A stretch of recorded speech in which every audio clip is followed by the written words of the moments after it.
What if the most powerful thing you could say is nothing? Not a comeback, not a defense, not a paragraph explaining yourself at 1:17 a.m. Just silence. And before you think this is some ignore everyone and disappear advice, it's not. Because silence can protect you, or it can quietly destroy your relationships. And the difference? That's what we're unpacking. You felt it before. Someone says something slightly disrespectful, or clearly disrespectful, and your brain goes into overdrive. Do I respond? Do I correct them? Do I defend myself? Do I prove them wrong? Meanwhile, your heart is racing like you're about to take a final exam on how not to look weak. But here's the interesting part. The person who reacts first often gives away the most power. Psychologically, humans are wired to respond to tension. Silence creates tension, and tension makes people uncomfortable. When you immediately fill that silence with justification, over-explaining, or emotional reactions, you relieve their discomfort. Not yours, theirs. Silence flips that. There's something called the power pause. In negotiations, the person who speaks second often ends up with the advantage. Why? Because silence forces the other person to reveal more. They start explaining, backtracking, filling the space. They feel the need to patch the awkward gap. You don't have to attack. You don't have to dominate. You just don't rush. And we'll come back to why not rushing might be your biggest advantage, especially in relationships. Now let's talk about arguments. When someone criticizes you, your nervous system reacts like you're under threat. Not because you are, but because your brain equates social rejection with danger. So you want to fight, or defend, or prove. But silence gives your brain time to regulate. 3 seconds, 5 seconds, a slow inhale. That pause alone shifts you from emotional reaction to intentional response. And here's the part nobody likes to admit. Sometimes silence isn't about being strong. It's about not trusting yourself to speak wisely yet. And that's maturity. But silence isn't just defensive. It's strategic. Let's say someone is trying to provoke you, teasing, pushing buttons, fishing for a reaction. If you react, you reward the behavior. Behavior that gets attention repeats. Behavior that gets nothing often dies. It's basic psychology.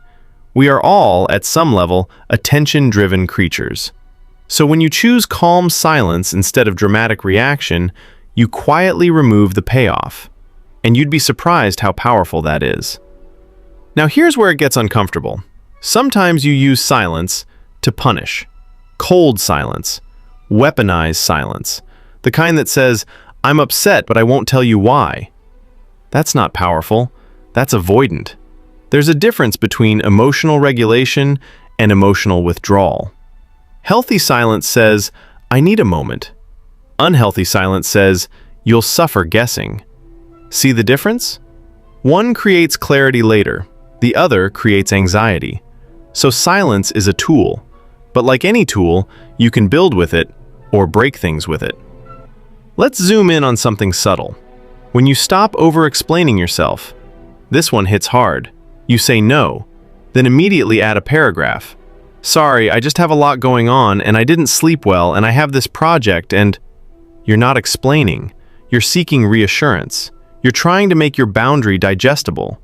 But confident silence sounds like this. "No, I won't be able to." Pause. That's it. No defensive energy, no performance. And here's what happens psychologically. When you don't over-explain, people assume you're certain. Certainty reads as strength. Uncertainty invites pressure. So sometimes silence after your decision is what seals it. Let's talk about social media. You post something. Someone leaves a passive-aggressive comment. You type a reply. Delete it. Type another one. Delete that too. Good, because not every comment deserves oxygen. Silence communicates something simple. I don't need to engage with everything. And that protects your peace more than any clever comeback ever could. By the way, if you're realizing you argue too fast, explain too much, or react too quickly, you're not broken. You're human. This is habit, and habits can be trained. But there's another layer most people miss. Silence reveals. When you stop filling every gap in conversation, you start observing. Tone shifts, micro-expressions, the way someone avoids eye contact, the way they overtalk when nervous. If you're always speaking, defending, explaining, you miss data. Silence turns you into an observer, and observers see leverage. This is why calm people seem powerful, not because they're louder, but because they notice more. Let's come back to relationships. When emotions are high, words can escalate fast. Sometimes the strongest move isn't to win the argument, it's to say, let's pause. I don't want to say something I don't mean. That kind of silence builds trust, because it shows control, not suppression, control. And ironically, that makes people feel safer. They know you won't explode. But here's the twist. If you use silence to avoid every uncomfortable conversation, you don't look strong, you look distant. Powerful silence is temporary and intentional. Avoidant silence is permanent and evasive. One builds respect, the other builds resentment. Here's a question. Why are you so afraid of silence? Really think about it. Because often we rush to speak, to manage how others see us, to protect our image, to defend our ego, to avoid looking weak. But sometimes the strongest presence in the room is the one not scrambling to prove anything. Stillness signals security, and insecurity is usually loud.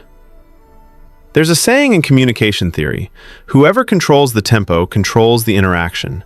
Fast replies signal urgency. Slow, calm replies signal steadiness, and steady people feel powerful. Think about someone you respect deeply. Are they frantic, or are they composed? Exactly. Now let me make this practical. The next time someone says something that pokes you, try this. Pause. Count to 3, look at them calmly, then decide, do I speak, or is silence saying enough? You'll notice something interesting. Half the time, they'll correct themselves, or soften, or explain more, and you didn't lift a finger. But remember this, silence is powerful because it's rare. If you're always silent, people stop listening. If you never speak up, your needs get buried. True power isn't being quiet, it's choosing when to be. That's the difference. If this hit a little too close to home, that's not an accident. A lot of us were raised to over-explain, to defend ourselves quickly, to avoid awkward pauses at all costs. But growth looks like this. Speak when it's useful, pause when it's not, and trust that you don't have to perform your worth out loud. If this made you rethink how you handle tension, hit like. It helps more than you think. And share this with someone who always reacts first and regrets it later. Subscribe if you want more psychology explained in ways that actually apply to real life. Now here's the part I want you to sit with. What if the moments you thought you were losing by staying silent were actually moments you were building quiet authority? What if the person in the room who seems the least reactive is the one with the most control? And what if your next argument, next negotiation, next uncomfortable conversation doesn't need better words, just better timing? Maybe the real power of silence isn't in what you withhold, it's in what you refuse to give away.